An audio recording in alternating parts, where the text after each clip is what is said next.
ข่าวไว้เสเครนก่นปังตีเมืองไทยเยาเสกวนเมืองไหลลู่ตายตั้งนำตั้งหลายนั่นเนี่ยเมืองเขตจอยเถียมเงินมาต่างเมืองไทย2 ล้านหยวนเนี่ยว่าจังหนังไหนครับไว้เสเครนการก่อสร้างก่นปังตีนครราชสีมาเยาเสกวนเลยเสียงสายเจอกับ32ก็60เลยมาเจ็บกว่ามือวันปุดปนมาในเยาเสเยาเนี่ยเมืองเขตจังชูมาต่างเมืองไทยเนี่ยมาขึ้นหลู่เงินแต่ได้จอยเถียมกวนเจอโทเพใน20 ล้านหยวนเนี่ยครับปอนหนึ่งโดยดังเงิน US ก็ที่เป็น2.8 ล้านเนี่ยเนาะเนื้อการจอยเทียมอันเมืองเขปันมาในครึ่งหนึ่งได้ก่อปันตัวเงินแทงครึ่งหนึ่งได้ก่อปันตั้งจอยเทียมเนาะจอมพ้องหลวงไทยอนุทินก็เลยรัดความขอบใจจูการจอยเทียมอันเขปันมาในว่าเรื่องไหนจอมพ้องหลวงอนุทินรัดว่าการจอยเทียมในเป็นการแนะนำใจพี่น้องกันเด็ดเยาก็ฮับหันว่าการจอยเทียมอันในมันเป็นการอันเขาเลยมืดกือกันมาตั้งเมืองเขและตั้งเมืองไทยเขาตั้งหึงนั้นในเยาเนี่ยครับเลยเสนั่นเยาในพ้องต่างเมืองเขอันมีจัว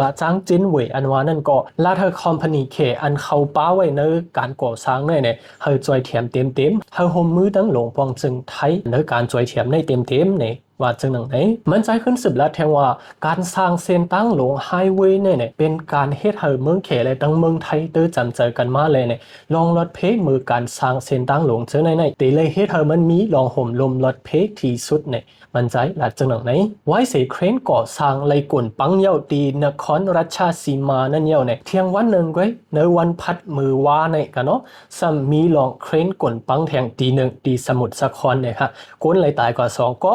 ก้นหมัดเจ็บก็มีดังน้ำเนี่ยค่ะเนาะลองเครนก่อสร้างกลุ่นปังอันไรเป็นกว่าตีสมุทรสาครเนี่ยเส้นตั้งอันนั้นเลยมีชื่อเล่นว่าเส้นตั้งตายเนี่ยค่ะเนาะก็เปิดว่าที่นั่นเนี่ยใกล้ๆเป็นลองเพกึ่งกลางจะเน้นนำไว้และก้นไหลเชิงสายเจอที่นั่นนำเต้ๆเนี่ยค่ะเขาขามาด้วยคอมพานีโครงการอันก่อสร้างอันนี้ได้ก็มีชื่อว่า Italian Thai Development นะครับโครงการคอมพานีอันนี้เป็นโครงการก่อสร้างอันใหญ่ที่สุดอันหนึ่งในเมืองไทยนี่ครับภูมิบุญพรในโครงการ Italian Thai Development เขาก็ออกมาลาดว่าอันนี้เป็นการได้ในมีตั้งมองเจอจอมลึกๆเต้ๆว่าเนี่ยเย่าก็เขาได้เอาบุญพรเต็มในการใส่เตียนเจอในตั้งหมดเนี่ยค่ะต่อเหลียวก็เขาก็จอยไว้ในการอันจอยโกนในนั่นค่ะเนาะในเมืองไทยปัจจุบันในการก่อสร้างเส้นตั้งเจอในเป็นการอันมีเพเต้ๆเนี่ยค่ะเนาะพอเขามาโดยตีเนื้อเขาออกไว้ใน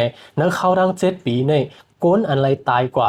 หรือการก่อสร้างเส้นตั้งเนี่ยค่ะมีกว่าปะ50 ก็เย่าเนี่ยค่ะเนาะอันนี้เนี่ยเป็นเส้นตั้งลูกตีเวงกรุงเทพก็กว่าทางปัจจันนั่นไว้ค่ะนะอำไปป้าต่างตีก่อนเนี่ยค่ะนั่นเขาทั้ง7 ปีในก้นปากปลาย50 ก็เลยเสียงใส่ใจกว่าเย่าเนี่ยค่ะเลยเส้นนั่นก็ในคอมพานี Italian Thai Development เนี่ยเขาก็เป็นจุ้มก่อสร้างอันหนึ่งอันก่อสร้างเฮิร์นมืออิงสันป่นมามือเหลือนทน3 ปี2025ในอันเฮิร์นตึกอันหนึ่งกุ่นปังกว่านั้นเนี่ยอันนั้นก็เป็นเขาก่อสร้างไว้เนี่ยค่ะเนาะข่าวได้ก็ออกไว้จังหนังไหนค่ะข่าวหูแนวค่ะเลยอ้างอิงเอามาดีไลน์ข่าว The Nation ไลน์ข่าว Bangkok Post และทั้งหลายข่าว BBC เขาขายยินจมขอบใจถึงพี่น้องผู้ปันแห่งข่าวใดค่ะทั้งเสียงและสังยินจมขอบใจป้าเจ้าของเราตื่นข่าวเงาแคปหางวิดีโอทั้งเสียงอยู่เขาขาไปขึ้นทบกันเทียงในเงาหางเสียงอันเต็มมาเนี่ยค่ะไม่สูงค่ะ